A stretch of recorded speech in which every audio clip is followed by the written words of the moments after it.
suscribirse a Disney Plus. Vamos a empezar la charla.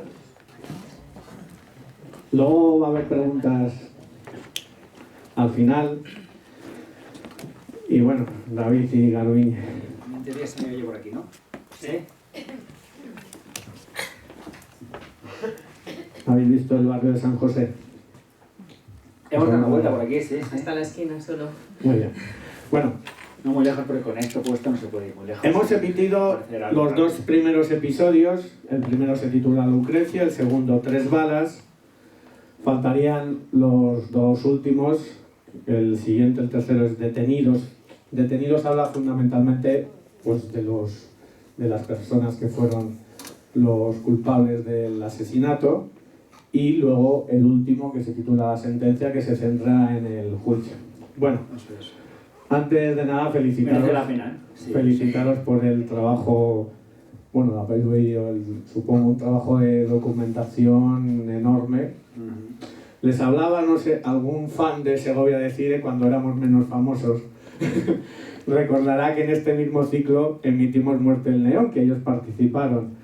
Y ya tuvimos ahí al director de aquella serie, ya nos adelantó un poquito que iban haciendo una serie sobre Lucrecia, pero claro, eso hace 3 años. En 2021 empezamos Entonces, a trabajar contadme, en la historia. ¿quién fue al que se le ocurrió la idea de hacer una miniserie sobre este tema? La idea, esto no es trabajo de uno solo. La idea, la chispa original sí es mía en cuanto a pensar que había una historia, la de Lucrecia Pérez, que podría ser el origen de una serie documental. Y el origen tiene que ver en realidad con un olvido, y es con la percepción. Yo en el año 92 tenía 16 años, exactamente la misma edad, y aquí os voy a hacer un spoiler, aunque hacer un spoiler de hace 30 años no tiene mucho sentido. En el tercer episodio, que se llama Detenidos, se explica quiénes eran la vida de los 3 menores de edad que participaron en el crimen de Lucrecia Pérez, que tenían 16 en ese momento, exactamente como yo, en el año 92. Entonces, el punto de partida es que cuando piensas en la historia de Lucrecia Pérez y lo piensas un poco, piensas, pero ¿cómo puede ser que hayamos olvidado esto? Porque es verdad que me consta, y lo hemos podido comprobar en todo este tiempo de documentación, que es una historia que en Madrid, por ejemplo, la tienen muy presente, que quizá hay una generación más mayor que la tiene muy presente, pero en general está bastante olvidada, y desde luego hay una generación más joven que no le suena para nada quién era Lucrecia Pérez, y como habéis visto, el fuerte impacto que tuvo en la sociedad española. Garbiñe, ¿tú qué edad tenías más o menos? 12 años.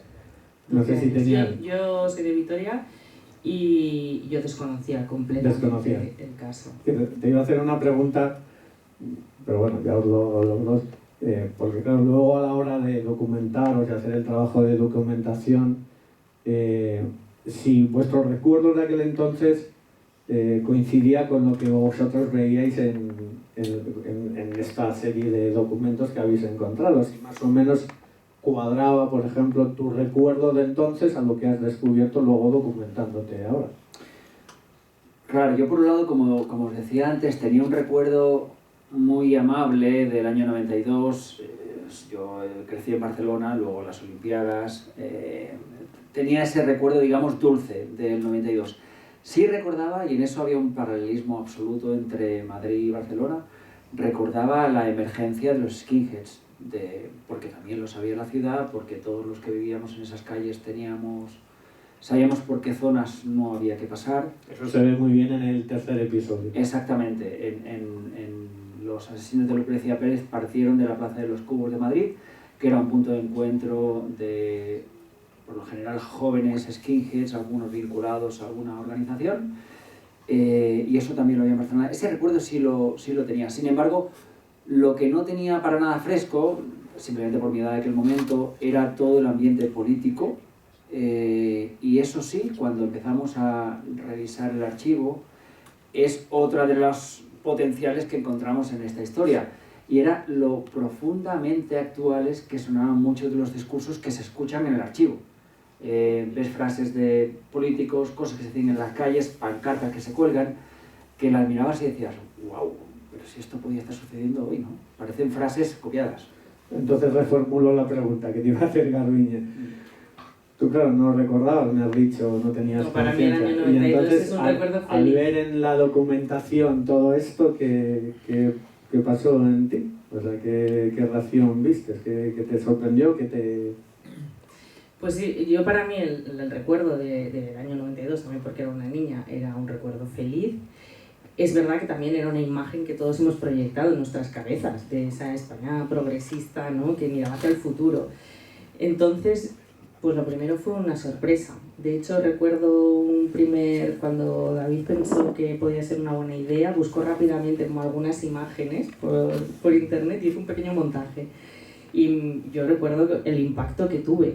Primero porque había mucho material de archivo, le llamamos nosotros, que es material grabado en aquella época, que te hacía una inmersión en aquel momento, y después el impacto, ¿no? Porque, bueno, impacta la pobreza de aquellos inmigrantes, y me impactaban declaraciones que escuchábamos, un poco lo que decía David, declaraciones de... Lo que encontramos sobre todo, yo creo que era como gente muy poco autoconsciente de lo que estaba diciendo, y entonces opinaban muy abiertamente, ¿no?, sin filtrar lo que estaban diciendo. Entonces pues impactaba la dureza de algunas afirmaciones que eran muy racistas. Claro, lo ha dicho David, y supongo que a todos os habrá pasado lo mismo. A mí, cuando lo vi, desde luego, claro, ves ese 1992 y dices, pero si podía ser 2024 perfectamente. Pero claro, a los que vivimos aquella época, yo tenía más o menos tu misma edad, también nos hace un poquito reflexionar, porque era muy cotidiano todo aquello. Yo recuerdo, claro, te lo hace vivir y dices, coño, si es que es verdad, si es que veíamos skinheads, veíamos estos carteles y demás, y era como el que vive normalmente. Entonces, yo os había hecho una especie de guión, y la primera pregunta era esa, si a lo mejor ahora en el 2024 decimos, ay, Dios mío, la ultraderecha, y resulta que a lo mejor hemos estado cerrando los ojos durante muchos tiempos. Antes de que nada, no voy a responder directamente a tu pregunta, pero sí que... no, pero quiero decir que nosotros, la voluntad que hemos tenido al hacer el documental era centrarnos en el año 92 y el juicio posterior, que es el año 94, pero sabiendo que era un espejo para nuestro presente, que de alguna manera el presente está en la película, pero no está de forma explícita, sino que está en la mirada de los que lo estamos viendo hoy en día, ¿no? Y buscábamos un poco que despertara esta reflexión, ¿no? Esto nos pasaba, ¿verdad, Gardi? En las reuniones que teníamos previas del proceso de creación con Disney, que nos decían, no queremos que sea una serie histórica, que esté anclada en el pasado, queremos dónde está el presente en este relato. Y le decíamos una cosa que sonaba un poco muy, decíamos, ¿no?, el presente lo pone el espectador. Y decían, ¿cómo? Decíamos, sí, nosotros vamos a hacer un viaje, vamos a poner al espectador en un viaje que nos lo permite todo el material de archivo abundante que había. Quien viviese en los años 90 lo va a reconocer, quien no lo haya vivido va a hacer una inmersión en ese momento, y nosotros vamos a hacer esa parte del documental, y hay otra parte del documental que la va a hacer el espectador y va a suceder en sus cabezas, que son todos esos puentes con el presente. Y por eso nosotros no en ningún momento opinamos ni hacemos nada muy evidente, porque creíamos profundamente en el potencial evocador que tenía esta historia para que cada cual, hoy aquí, los espectadores que lo hayan visto en Disney Plus en sus casas, encuentre esos paralelismos entre ese año 92 y el presente, que yo creo que están. Y entonces, sí, respondiendo un poco más a tu pregunta, bueno, evidentemente hay cosas que cada uno valora, ¿no? Pues lo que ha cambiado, lo que no ha cambiado, también es un tema de percepción en parte, ¿no? Pero respecto a si hemos silenciado, ¿no?, o no hemos querido mirar de frente el problema que teníamos, sí que detectamos que había, y no sé, me diréis qué pensáis, qué está pasando ahora, pero que en aquella época había un poco una tendencia a intentar minimizar el problema, sobre todo hablando de skinheads, ¿no?, hablando de las calles, pues muchas veces pues hablar como que era una tendencia urbana, ¿no?, Una tribu urbana. Una tribu urbana, ¿no? Y que eran unos más, ¿no? Pues estaban los Rockets y estaban los Skins, ¿no? Y que se ponían las cosas como en el mismo plano, intentando también pues rebajar un poco, supongo que la tensión en parte, pero también minimizar el problema. No sé, las consecuencias de eso pues pueden ser muchas y muchas veces invisibles, ¿no? Porque también ves que son vasos comunicantes, ¿no? Si tenemos un problema de odio no es porque alguien tiene y los de al lado lo tienen, sino porque cada uno está aportando una pizca, ¿no?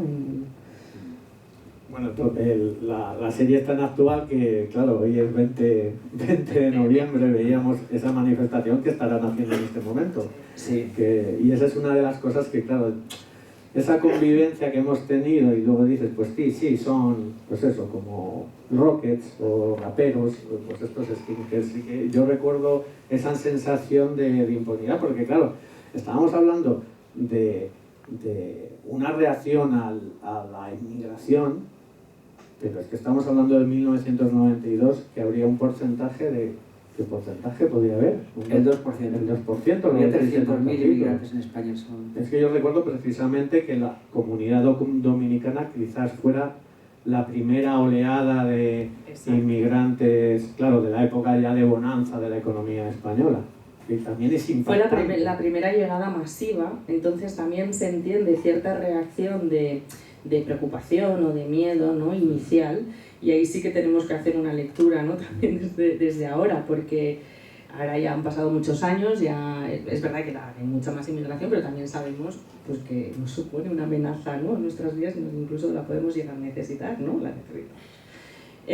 Entonces, bueno... Sí, es verdad que hay una... digamos, en el crimen de Lucrecia suceden muchas cosas que se van en diferentes capas que van acumulando para que se acabe sucediendo el crimen, ¿no? Como habéis visto, es verdad que hay un problema de convivencia original en la zona de Aravaca. Y nosotros hemos hablado con mucha gente de la zona de Aravaca, tanto dominicanos que frecuentaron la plaza de Aravaca esos días, como vecinos, ¿no? A favor y en contra.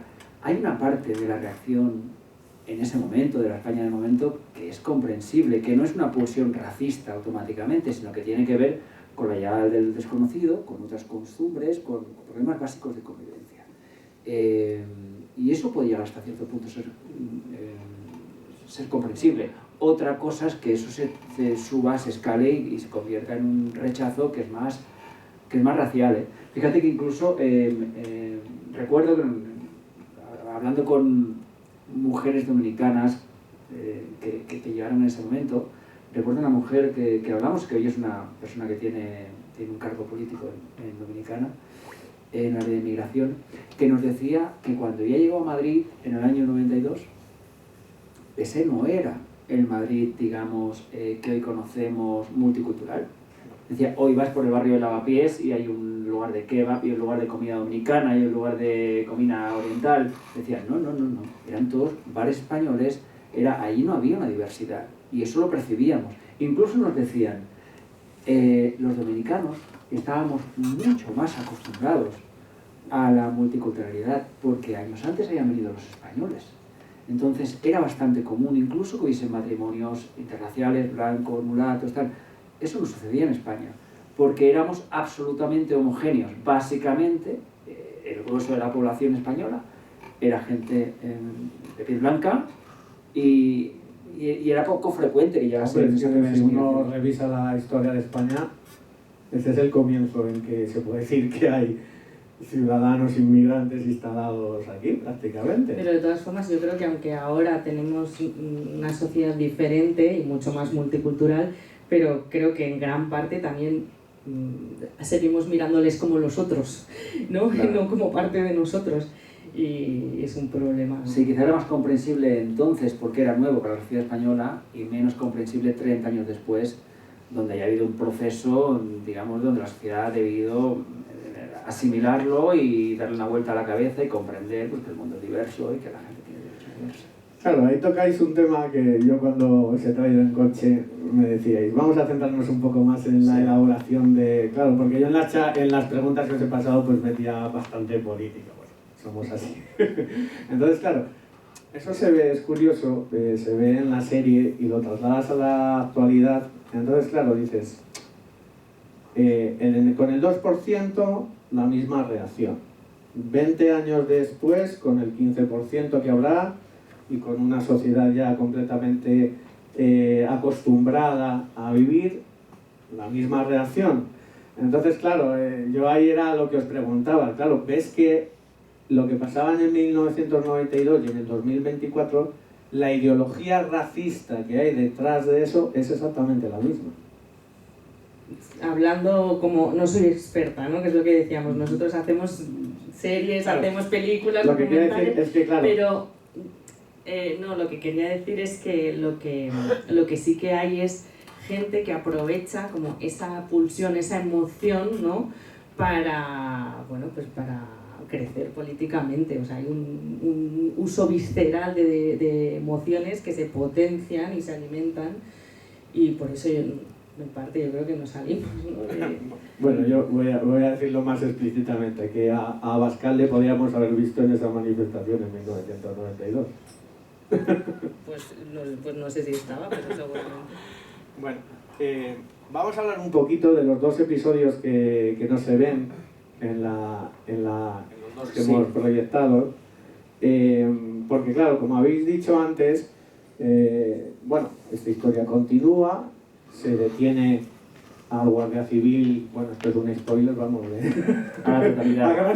Bueno, 30 años después y de un crimen que forma parte de la historia del país. Pero hay que ver también quiénes son sus cómplices, y efectivamente sus cómplices son unos chavales de 16-17 años de estética skin, que más o menos por la influencia de este hombre pues acaban haciendo todo eso. Pero es curioso cómo a mí esto sí que me impactó en el tercer episodio, aparte de la normalidad y la cotidianidad con la que se les veía por la calle, cómo hasta llegaban a las aulas de la escuela, imponían su estética y su ideología en la misma aula. Sí, eso es un relato que hace una de las compañeras de escuela de dos de los chicos, que explica efectivamente cómo había compañeros de extrema derecha que colgaban una bandera preconstitucional detrás y los profesores no hacían nada. De hecho, como sucede, hay mil cosas que nos cuentan haciendo la serie que luego no se incorporan al relato por una cuestión de que no todo cabe, de economía. Pero, por ejemplo, varios compañeros de ese instituto nos explicaron cómo, tal día como hoy, del año 92, una semana después del asesinato de Lucrecia, de la puerta de ese instituto salió una comitiva de chicos y chicas con banderas franquistas, y fueron manifestaciones hasta el Valle de los Caídos, y no pocos. Sí, pues efectivamente, según el relato de los compañeros, en la escuela no había en ese momento, no había una actitud de censura, o no había, digamos, de afear que eso no era posible. Y tampoco sucedió después. Nos explicaban, por ejemplo, que después del crimen de Lucrecia, ¿qué se hizo en ese instituto? Del cual habían salido 2 muchachos de 16 años que se habían visto implicados en el asesinato de una mujer. Pues no se hizo nada. Nadie fue a darles una charla, nadie aprovechó para traer a unos expertos, a unos psicólogos a explicarles, mirad, hay 2 compañeros vuestros, ya lo sabéis, que se han visto implicados en este crimen, esto no puede ser, aprovecharlo para trabajar. No, nadie vino, se hizo como si no hubiese pasado nada y siguieron adelante. De hecho, hay una persona, lo puedo explicar porque lo ha explicado ella en algún caso, Manuela Bergerot, que es la compañera que compañera de ellas de la escuela. Pocos días después del crimen de Lucrecia llegó a la escuela, llegó a su pupitre y estaba ahí su estuche, y al abrirlo habían dejado una nota que ponía: la siguiente serás tú, Sudaca. Bueno, pues efectivamente no sé, la gran pregunta que suele flotar de qué aprendimos del crimen de Lucrecia. Bueno, pues inmediatamente quizás eso, cómo se trabajó a posteriori, bueno, por lo menos en esa escuela no nos consta que sufriese. Era un clima, ¿no? Era un clima, no era... Intolerancia. Exacto.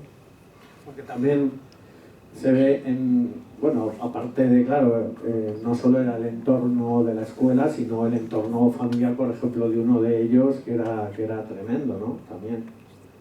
Sí, luego lo que apreciamos es que los autor y coautores, autores, no me acuerdo la definición técnica, son 4 personas y entonces cada uno tiene un contexto diferente, una herencia diferente y llega al crimen de una forma diferente, ¿no? Y entre los 3 menores pues se aprecian diferencias y uno de ellos es verdad, viene de una familia muy ultraderechista, hermano Skin, madre Skin, y entonces bueno, pues lo lleva completamente en la sangre. Y es sorprendente porque además hay alguna imagen, ¿no? de la madre. Pero bueno, luego hay el caso de un amigo suyo, un compañero que vivía este mismo clima en el colegio, pues que viene de una familia progresista y sin embargo pues está allí pues porque es una manera de pertenecer al grupo, porque como decimos, es de un clima, pues una manera de estar con los amigos, ¿no? Con la gente del instituto, pues era también raparte la cabeza y adherirte, ¿no? a la ideología. Sí, lo inquietante de esta historia es que los 3 muchachos no eran 3 psicópatas, no eran 3 personas que digas, bueno, claro, que estaban predestinados a acabar cargándose a alguien porque es que tienen el mal dentro. No.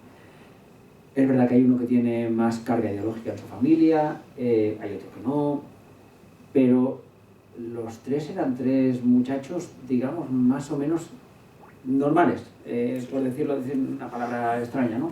Quiero esto decir que, bueno, que cuidado, que a los 16 años esa es una edad muy vulnerable y que sometido una persona a determinadas influencias e ideologías, pues que puede acabar viéndose implicado o participando de algo terrible, ¿no? Y claro, sin duda ellos compartían una serie, ahora seguramente lo harían en YouTube, en vídeos que se van pasando con los móviles. En ese momento había una serie de fanzines que era propaganda, que ellos van compartiendo entre ellos y va creando un caldo de cultivo. ¿Perdón? El fútbol, otro elemento. Fíjate, ese sí que es un puente evidente, ¿no? Sí. Se ven ahí los Ultrasur, bases autónomas. Claro, los Ultrasur, la grada de los campos de fútbol, era el caladero donde iban los grupos de ultraderecha a buscar a los cachorros más violentos, digamos, y los atraían. 30 años después siguen gritando a Vinicius negro de mierda, ¿no? Sí, a veces sorprende lo poco que ha cambiado el relato, claro. Bueno, voy a volver al principio, porque claro, también hay otra cosa que impacta, que yo creo que impacta porque también en la actualidad volvemos a hacer el mismo ejercicio, no queremos ver, es la extrema pobreza y la vulnerabilidad absoluta en que vivían estos inmigrantes, que a lo mejor si hoy en día también tenemos los ojos más abiertos, pues nos encontramos situaciones de esas tremendas. Entonces, yo no sé si eso también nos sorprendió al hacer el trabajo. Nos sorprendió y sobre todo yo creo que lo que más nos ha sacudido y nos ha hecho pensar es en qué situaciones cotidianas de nuestra vida estamos actuando de forma racista sin saberlo, ¿no? Porque aquí es muy claro, ¿no? Estamos hablando de un grupo de inmigrantes que están malviviendo en las ruinas de una discoteca porque no tienen dónde dormir. Y probablemente nos podemos quedar tranquilos, nuestra conciencia puede estar tranquila pensando, bueno, hoy en día esto no pasa, ¿no? Pero luego, si vamos un poco más a lo pequeño, ¿no? Pues también vemos cómo estamos seguramente discriminando a mujeres, por ejemplo, ¿no? Que vienen de otros países, que a lo mejor están viniendo con estudios altos, vienen aquí y están trabajando en nuestras casas y nosotros no les estamos dando las condiciones laborales que estamos, ¿no? Dando a lo mejor a los empleados de la empresa X, ¿no? Entonces esto ha sido como para nosotros yo creo que hay una cosa que que a mí por ejemplo me trasladó a la actualidad de esta situación de los inmigrantes, que es cuando nos damos cuenta por qué Lucrecia tiene que ir a esa discoteca abandonada. Es decir, ella está trabajando en B de interna. de interna. Un día la señora de la casa dice, ella le ve mal y le dije, váyase usted. Y luego dicen ellos, aquí no nos alquilaba nadie. Y bueno, ustedes mismos hagan un ejercicio sobre eso en la actualidad, que a lo mejor nos podemos llevar una sorpresa. Claro, la gente que dormía en el Fort Roses, en aquellas ruinas, no era gente desempleada. Tenían trabajo. Se levantaban por la mañana, los hombres generalmente trabajaban más bien como jardineros, las mujeres todas en el servicio doméstico mayoritariamente. Eran gente que estaba más viviendo en una ruina porque no les alquilaban pisos a los inmigrantes.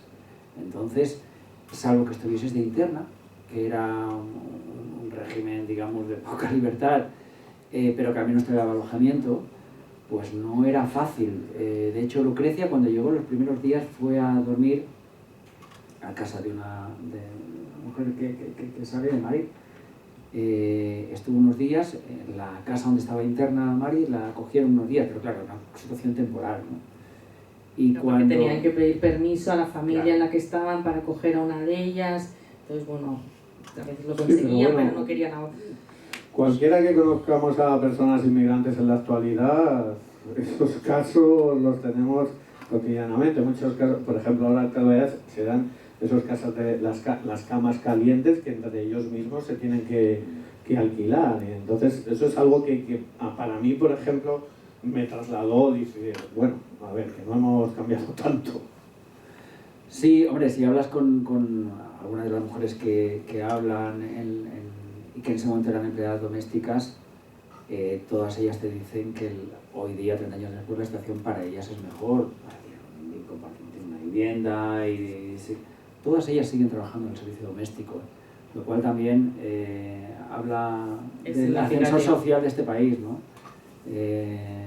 Sí, en algunos casos han podido proporcionar a sus hijos unos estudios y quizá tienen profesiones más cualificadas. Todas te dicen que desde luego la situación es mejor, aunque también es verdad, y solo falta ir a la hemeroteca, no es muy complicado encontrar testimonios hoy día, 30 años después, de situaciones de abuso en el servicio doméstico, de malas condiciones, de malos salarios. Sí, sí. Bueno, uno de vuestros sellos en las producciones en las que trabajáis es que, claro, en este tipo de series, miniseries, documentales, pues no os quedáis en el relato histórico de los hechos, sino que intentáis descubrir cosas nuevas que en su momento pues o no se sabían o habían quedado más diluidas. Y claro, una de las cosas que a lo mejor en el común de nuestros recuerdos no está tan viva es el tema de que este hombre fuera un guardia civil y todas las negligencias que vosotros descubrís durante la serie que hacen llegar hasta donde se llegó. Entonces yo no sé si eso era algo que vosotros con anterioridad a hacer el documental conocíais, o fue ya con el transcurso de que ibais encontrando documentación cuando fuisteis por esa línea de... Una mezcla de todo. Es verdad que a favor teníamos que la historia de Lucrecia fue muy mediática, muy seguida, conmocionó mucho, y entonces todos, ahí, desde el asesinato de Lucrecia hasta la detención y los días posteriores de los culpables, a diario, había una página en cada periódico y en las televisiones diariamente, quiere decir, hubo una amplia cobertura periodística y tampoco nos deberíamos atribuir muchos de los descubrimientos de la investigación se hizo en un momento por periodistas como Jesús Duba, como Daniel Lozano, que saben la historia, y que llegaron muy lejos. Otras cosas sí hemos complementado nosotros, hemos verificado, hemos ampliado parte de esa información. Pero debo decir que mucha ya estaba publicada y fue un trabajo de localizar esa información y de corroborarla, ¿no? Sí, luego hay información. A veces sucede, por ejemplo, que en la investigación de una historia como esta descubres cosas o encuentras con cosas que no estaban en el relato, que no se conocían y que sin embargo no forman parte al final de la serie. Sencillamente porque queda fuera del relato, porque esto pasa cuando estructuras una serie que tiene que ser atractiva a veces te expulsa escenas, ¿no? Y seguramente podríamos mencionar 2 o 3 cosas que son llamativas y que ahora diríais, bueno, ¿y esto por qué no lo incluisteis en el montaje final? Bueno, pues porque el relato lo expulsa, no te cabe.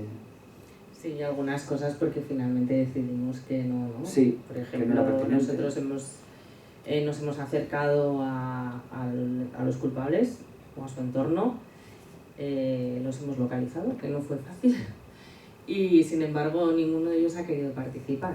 Entonces nosotros ahí pues decidimos respetar la negativa y no aportar al relato cosas que sabemos, ¿no? de sus vidas desde que salieron de la cárcel hasta ahora, ¿no? Pues también es una decisión. Una de las cosas que aporta, no sé si se ve, creo que es en el siguiente episodio, pero ya aparece en este segundo episodio el que era en aquel entonces el director de la Guardia Civil, cómo ese hombre se sorprende de las cosas que pasaban dentro de la Guardia Civil, que choca un poco, que era como, pero bueno, usted no era el director de... Claro, a ver, él explica, y es comprensible, pues que era una época convulsa y que ETA ocupaba parte de su trabajo, ¿no? Y entonces, pues de alguna manera no estaba poniéndole toda la atención igual, ¿no? Que merecía, sobre todo la segunda parte, porque él, la historia de Lucrecia le pilla en medio, entra cuando es el juicio, es cuando él está de director. Y bueno, ya veréis lo que pasa en el momento del juicio, ¿no? Pero sí, él explica que, bueno, pues que el trabajo era mucho.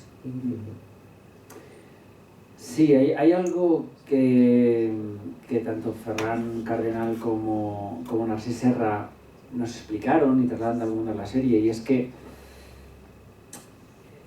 es decir, la transición española no se completó tan rápido en todos los ámbitos. Entonces, en las Fuerzas Armadas, pues nos explicaba, por ejemplo, Narcís Serra, que la transición se hizo casi por una evolución vegetativa, es decir, hubo gente muy vinculada al franquismo que sencillamente se les fue echando cuando se fueron retirando, pero no se les podía apartar. De hecho, nos explicaba, y lo explica él en un libro que tiene una asesoría sobre la transición, explicaba una anécdota que al ministro Oliart le preguntaron en una entrevista: oiga, pero usted ¿por qué no ha depurado las Fuerzas Armadas? ¿Por qué no ha hecho usted a los militares franquistas? Dijo, porque si los he hecho me quedo con 20. Entonces, claro, es comprensible. En el año 92, ¿cómo estaba ese proceso? Sin duda muy avanzado, y también sin duda había mucha gente dentro de los cuerpos y fuerzas de seguridad del Estado que provenían aún de esa época.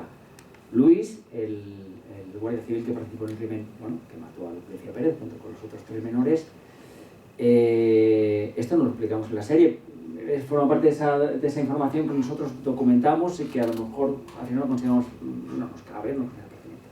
Luis pertenece a una saga de guardias civiles. Su padre fue guardia civil, eso se explica. Su abuelo fue guardia civil.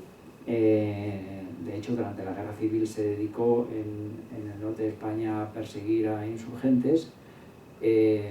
Fueron gentes de que... rojos, digamos. Entonces no eran insurgentes. Perdón, tienes razón. A perseguir a Maquis, sí. Es curioso. Sí, que era una línea... El abuelo de Luis, curiosamente, es el autor del manual con el que se formaban los guardias civiles en la academia. Fíjate, entonces... Sí, pero claro, estamos hablando de pleno franquismo. Claro, entonces en el año 92, pues seguramente se habían hecho muchas evoluciones en el ámbito, eso lo explica Narcís Serra, en el ámbito de la, digamos, democratización de las Fuerzas Armadas, y sin embargo era prácticamente inevitable pues que hubiese gente que aún fuese afín o simpatizante al régimen.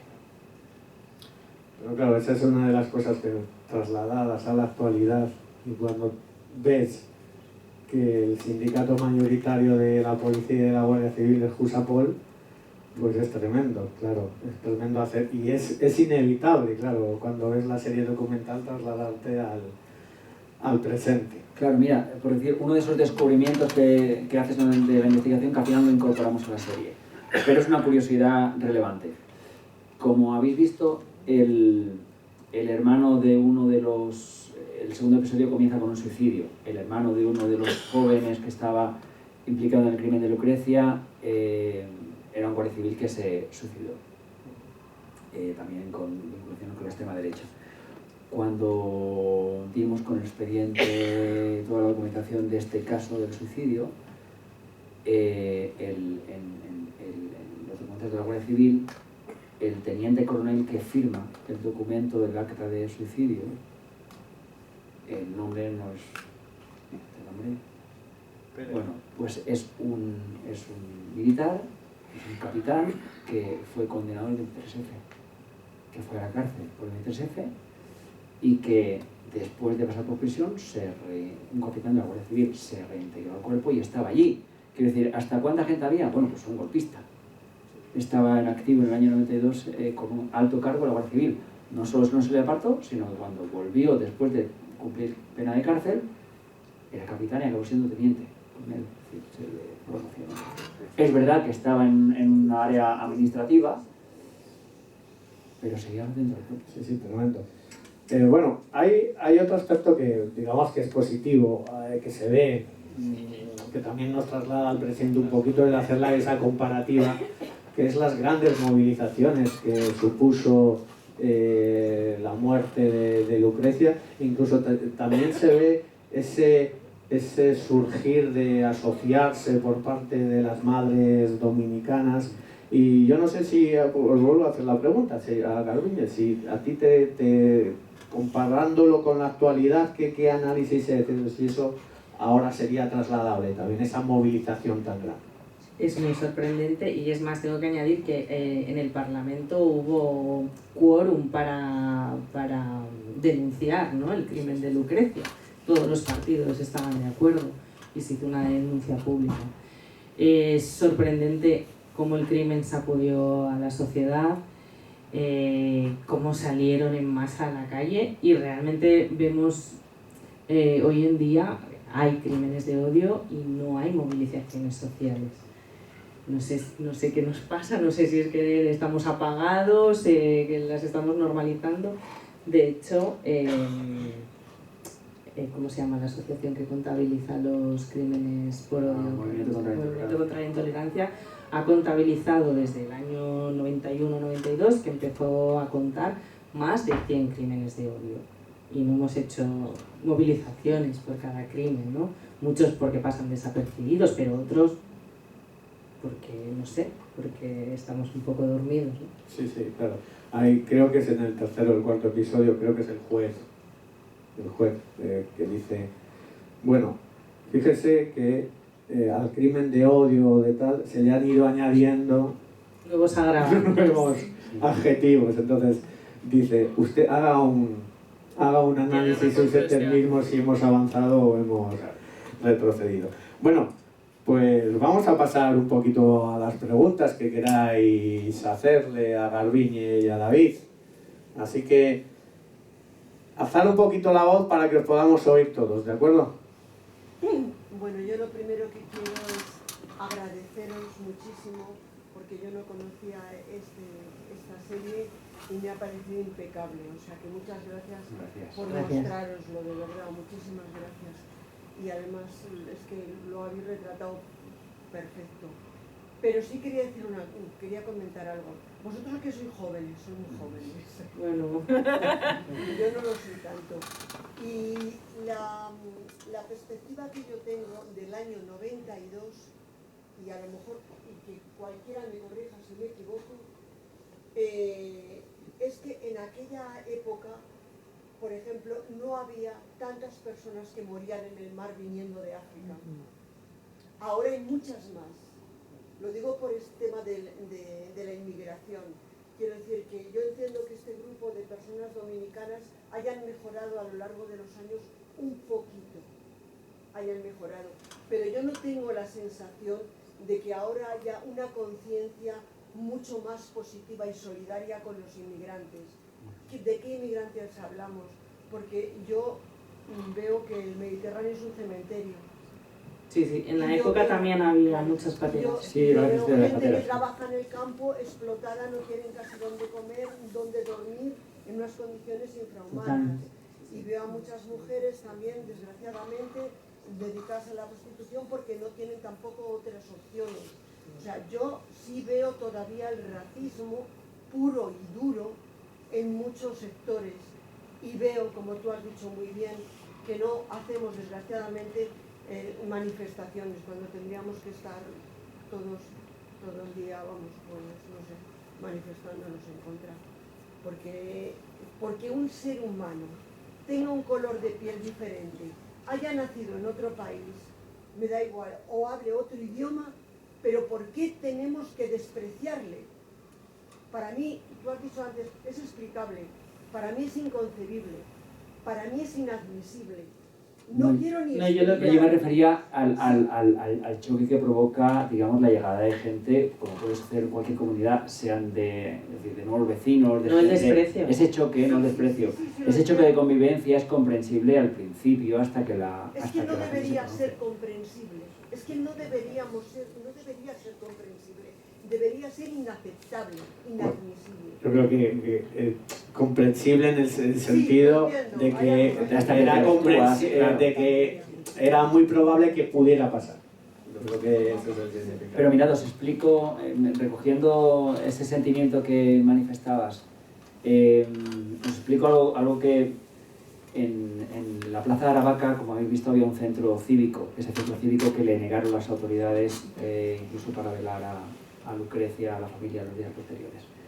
En los meses siguientes, los años siguientes, en ese centro cívico se organizaron diferentes programas a posteriori, de programas sociales, de integración, con la población autóctona, los vecinos de Aravaca de toda la vida, con la comunidad dominicana, que fuese, bueno, pues para establecer puentes, para un poco trabajar la convivencia entre diferentes nacionalidades, entre nuevos vecinos y antiguos vecinos.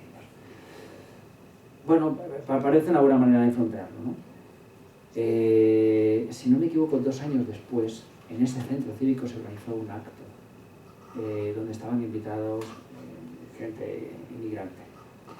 Y la Asociación de Vecinos de Aravaca, MELI, que aparece en el documental, se escandalizó cuando llega esa tarde al acto y descubre que la gente negra lo están haciendo entrar por la puerta de atrás, por la puerta de servicio. Los blancos van por delante. Eso en el año 93 o 94, después de muerta Lucrecia en Madrid. Con lo cual, entiendo, eso está recogido en la prensa. Quizás, y eso es algo con lo que nos hemos encontrado al hablar con mucha gente sobre la memoria de aquellos hechos, hay una parte de la población que guarda una memoria optimista del crimen de Lucrecia en cuanto a que, como dice alguien al final del 4º episodio, nos vacunó contra el racismo. Es una lectura quizá optimista. Y hay otra gente que piensa que lo contrario, que quizá, digamos, lo que nos hizo es pensar, ya está, hemos aprendido la lección, esto no está pasando en este país, ¿no? Y mirar hacia otro lado. Pero fíjate, se hizo 2 años después en la plaza donde se reunía Lucrecia un escenario de apartheid, ¿no? De todas formas, por explicarme, porque igual antes no me he explicado bien, en la Plaza de Aravaca se reunían muchas personas, ¿no? Y esto provocó problemas de convivencia. En ese sentido, puede ser comprensible, incluso lo dicen los propios dominicanos que estaban allí, porque ponían música alta, ¿no? O estaban comiendo, y entonces eso supuso alrededor de la plaza una sorpresa que inicialmente que es comprensible. Eso es lo que es comprensible. A partir de ahí, ¿qué haces con el conflicto? ¿Qué haces con el problema? ¿Te dedicas a machacar ¿no? a los dominicanos por el hecho de estar ahí? ¿O piensas, necesitan un espacio, que es lo que estaban reclamando las asociaciones de vecinos? Lo que necesitan es un espacio para encontrarse. Es así de simple. Sí, pero perdona. Yo no hace mucho estuve en Valladolid, en el campus universitario, mayoritariamente de castellanos, alumnos, gente joven, blanca, etcétera, etcétera, que habían hecho una fiesta y había mucho ruido y mucha basura y mucho de todo. Nadie fue en contra de ellos. Claro, sí, sí, sí. Vamos a dar paso. ¿Hay más gente? ¿Más preguntas? Venga, animaros, hombre. ¿Alguna pregunta más? Venga, aquí, estos chicos, que sé que tenéis preguntas. Hombre, yo es que es más la experiencia. Yo vivía en Madrid en aquella época. Bueno, no, acaba de venir a Segovia, mejor dicho. Levanta un poco el agua. No, que es más la experiencia, que lo he visto muy reflejado, y sobre todo lo que más me llama la atención es, sí, era un tema que fue un tema de muchísima difusión entonces. Yo tenía 23 años. Y es verdad que en los años 80 había una violencia soterrada muy fuerte, ¿no? Es decir, esta gente, los skinhead, eran gente que eran dignos de temer, entre la juventud de allí, de Madrid, ¿no? Y luego, pues, el tema de la... también hay otra cosa importante, yo creo, y es que estamos ante una zona, que es la zona de Avaca, Pozuelo, Majadahonda, que es la zona más rica de España. No estamos hablando de un sitio, no estamos hablando de Usera, Carabanchel, claro. No estamos hablando de esa zona, estamos hablando de una zona, la zona más rica de España, ¿eh? Ojo, aunque Aravaca pertenezca a Madrid, pero es ese ámbito. Y entonces, bueno, pues eso también tuvo mucho que ver. Y yo creo que en aquella, yo estoy completamente de acuerdo con vosotros, yo sí que en esos años el tema de la migración era una cosa que estaba incipiente. Y luego también sucedió una cosa importante. Había mucha gente, emigrantes, que habían vuelto a España. Entre ellos mis padres, por ejemplo. Eran emigrantes que estuvieron en Brasil y volvieron, ¿no? Y había mucha gente que era... Y gente que esas manifestaciones que se veían fueron espontáneas y fueron muy de verdad, ¿eh? Claro, muy de verdad. Las mujeres dominicanas salen a la calle para decir nosotros os hemos acogido a vosotros cuando veníais en masa y habéis formado parte de nuestras sociedades, ¿no? Y ahora, que es a la inversa, nos rechazáis, ¿no? Sí, es verdad que en la serie se aprecian cosas que es un relato pesimista de nuestra sociedad, y sin embargo hay una parte de optimismo. Esa manifestación que sucede días después, tan multitudinaria, no solo en Madrid, en toda España, es emocionante.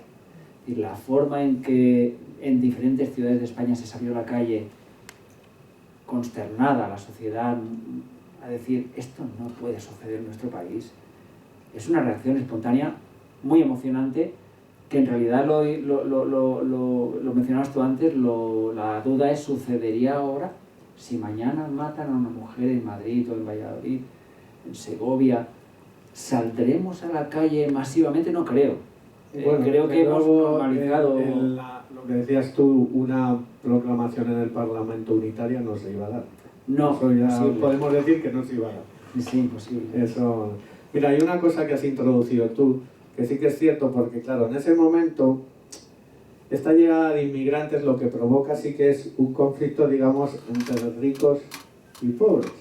Que eso, claro, con la llegada de más inmigrantes, lo que decías tú, todavía no conocíamos esos barrios multiculturales que podemos encontrar ahora en cualquier ciudad de aquí, donde ya no es ricos y pobres, sino pobres y pobres. Entonces... 10 años después, si no me equivoco, son los hechos de Ejido, ¿os acordáis? Claro, exactamente. Pero bueno, lo del Ejido también podía ser todavía algo similar a esto. Te quiero decir, población que llega a trabajar a los campos, muy precaria, y la reacción local.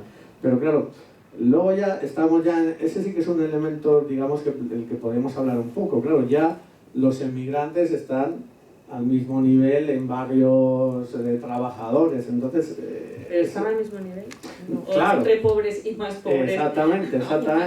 Pero sí que es cierto que, claro, eso sí que puede explicar un poquito el auge de la extrema derecha entre capas populares en España. Esa es la reflexión. Se me escapa, la verdad. Claro, porque en ese momento efectivamente quiero decir, también el discurso en el año 92 contra esa emigración también era, nos están quitando los puestos de trabajo, ¿eh? Es verdad que en la medida en que trabajaban en el servicio doméstico de familias acomodadas, mira, había muchas de ellas decían, y con mucha razón, decían, ostras, no nos quieren para que estemos en la plaza, pero sí para que cuidemos a sus abuelos, para que cuidemos a sus hijos. Le quitamos el culo, dicen. Claro. O le quitamos la mierda, dicen. Claro, ahí sí no tenían ninguna caja con nosotros, ¿no? Lo que no querían era, mira, fijaos, hay algo que no puedo corroborar, porque no he podido corroborarlo con más fuentes, pero una persona de Aravaca me explicó, que tenía un comercio en esa época, me explicó que los jueves, cuando se reunían las mujeres dominicanas en la plaza, se dieron cuenta que venía un autobús y dejaban muchas. Y no era un autobús de línea. Y preguntaron un día, oye, pero este autobús ¿de dónde viene? Y venían, no conozco tanto Madrid, pues soy de Barcelona, pero venían de otra población de al lado, muy rica, quizás más rica que Aravaca, puede ser Pozuelo, que al parecer, según me contó, varios vecinos se habían puesto de acuerdo para fletar un autobús y decirle, no, os vais a Aravaca, reunidos aquí, no. La plaza se llama Lucrecia, ¿no? La plaza no. No, la plaza no. No, la plaza no se llama la plaza de Corona Boreal, ¿no? Es la plaza Corona Boreal. Corona Boreal. Cerca se inauguró, con ocasión del 30 aniversario, un monumento cerca de la plaza, pero no. Y luego en el centro cívico de la plaza, durante mucho tiempo ha habido un graffiti conmemorando a Lucrecia y bueno, el ayuntamiento en diversas ocasiones lo ha borrado y hay alguien que va y lo vuelve a hacer, o una nueva versión. Incluso al final ya pusieron Lucrecia. Sí. Bueno, felicitaros por el documental, ¿no? Gracias. La espontaneidad que se ve en algunos testimonios que salen ahí es así como un poco, no sé, como eso, muy espontánea, ¿no? Es muy natural. Como por ¿Del archivo o de las entrevistas? Del archivo, las imágenes Sí. del archivo, personas de aquella época que les preguntan sobre la migración y Sí. tal, Sí. que es muy parecido al discurso que se hace hoy desde las instituciones.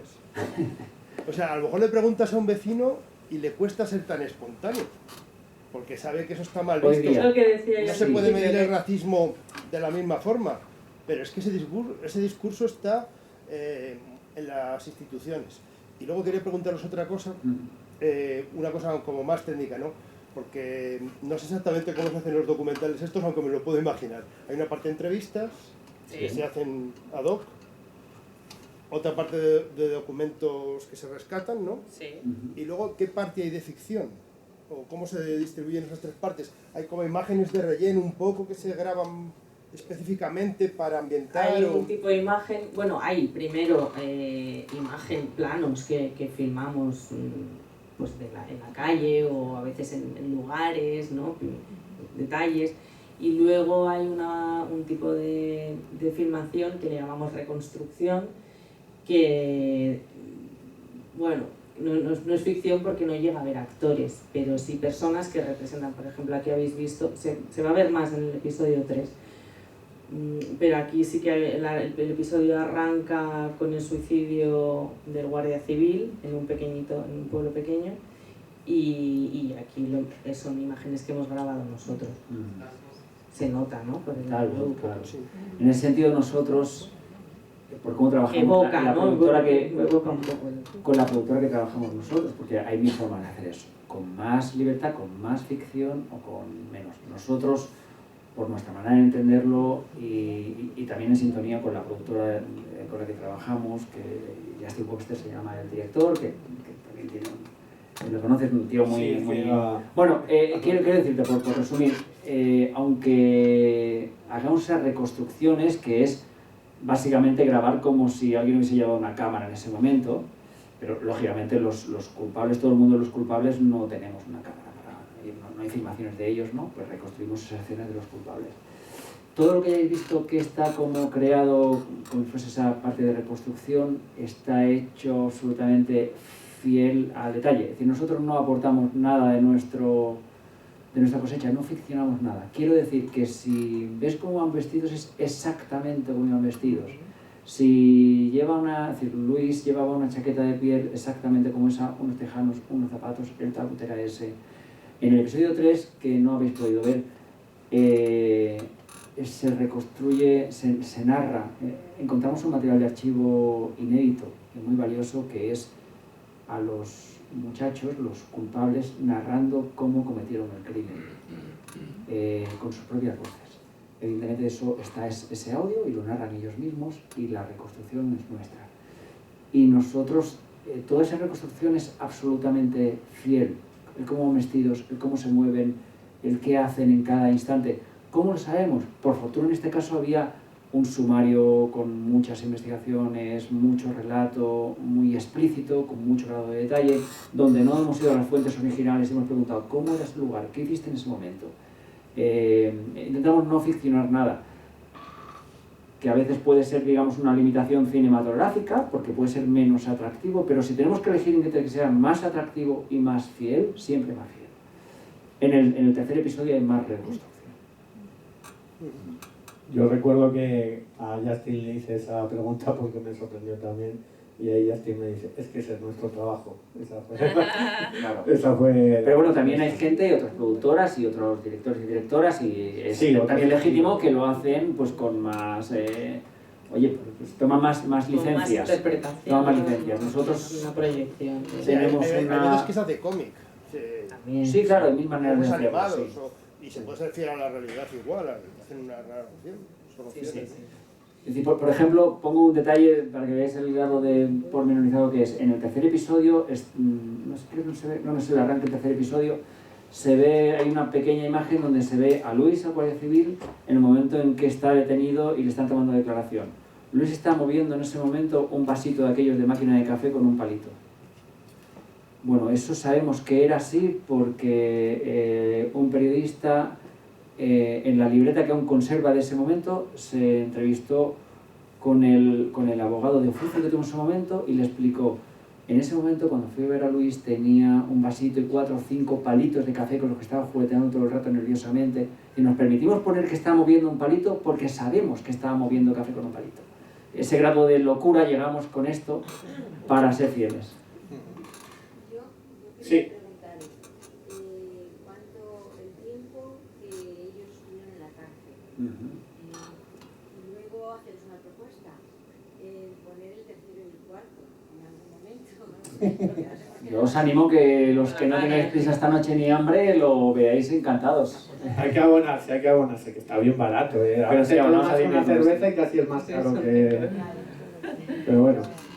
El tiempo, El cariño. tiempo que estuvieron en la cárcel, pues a ver, los menores les detuvieron en el año 92, poco después del crimen, y salieron en 2001, porque en el año 92, a ver si lo digo bien, eran menores...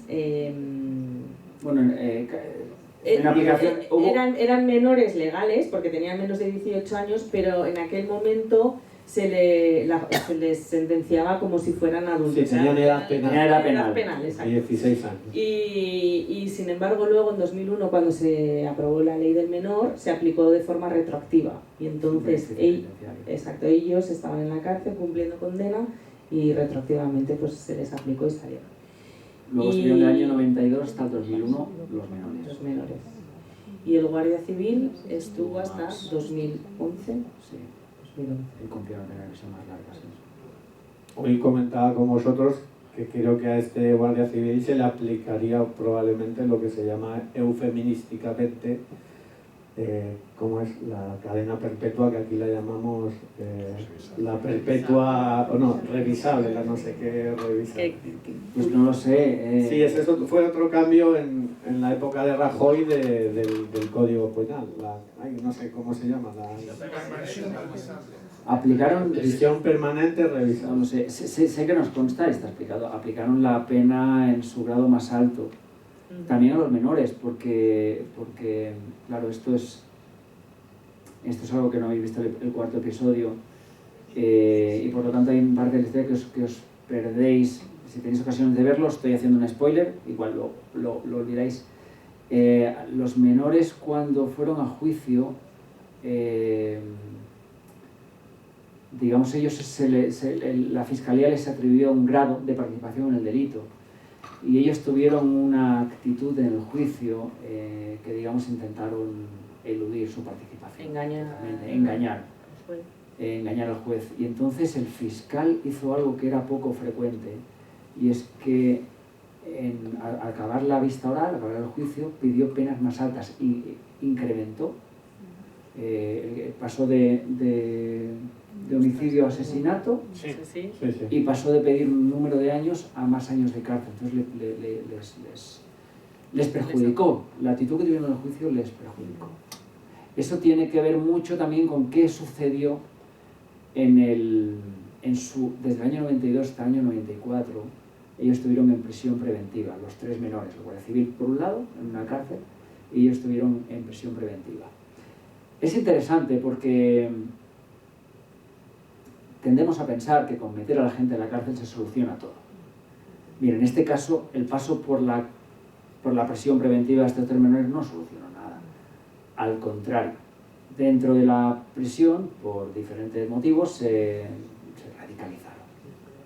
Básicamente porque yo estoy avanzando contenido que veréis en el episodio 3, pero bueno, cuando ellos ingresan en prisión van a dar con un grupo, se les integran en un grupo de jóvenes reclusos que eran skinheads con delitos duros, de crímenes.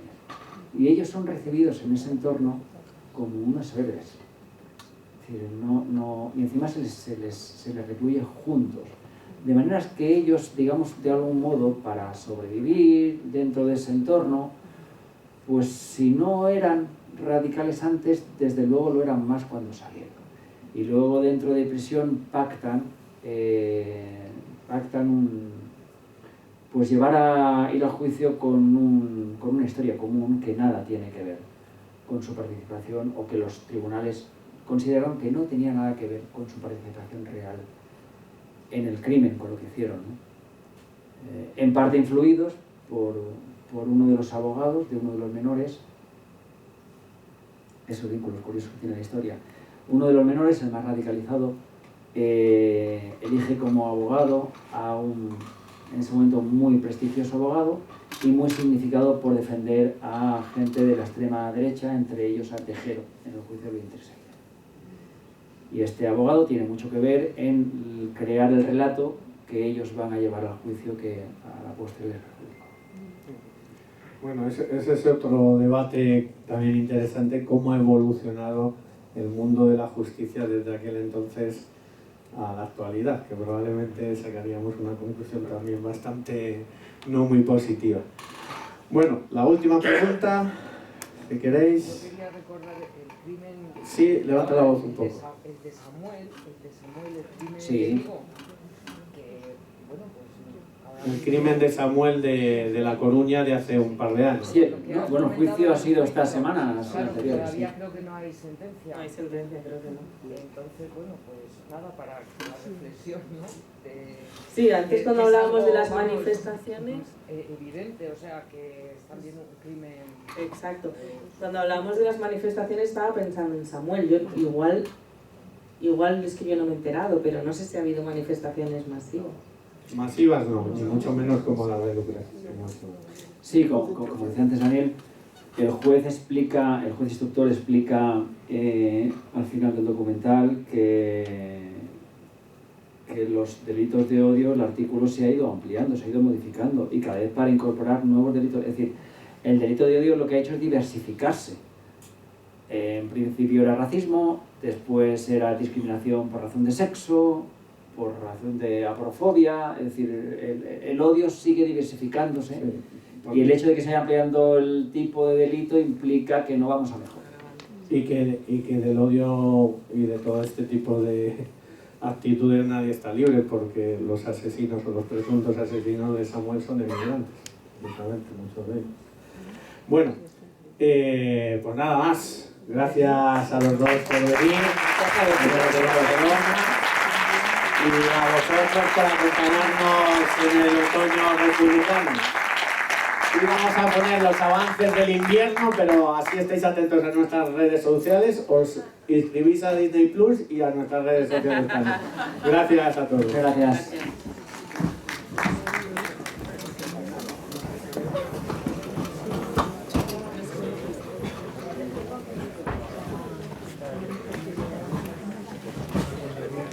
Lástima que se han quedado con... Sí, la verdad que ya me decía lo de que podía